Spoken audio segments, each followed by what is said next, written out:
పవన్ కళ్యాణ్ గారు వచ్చాక పొలిటిక్స్ మారిపోయాయా?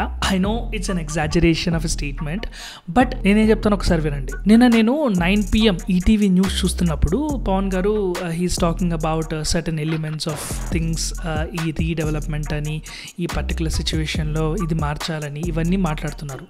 ఆయన అటైర్ కావచ్చు, ఆయన మాట్లాడే వాయిస్లోని ఫ్రెష్నెస్ కావచ్చు, అతను సాల్వ్ చేస్తా ఉన్న ప్రాబ్లమ్స్లోని రియాలిటీ కావచ్చు. What I felt was it was attracting younger audience somehow. ఈ ఆర్టీఓ అధికారులు ఆపి మీ నెంబర్ ప్లేట్ ఏదంటే మా పిఠాపురం తాలూకు అని చెప్పకుండా కొడతారు నన్ను.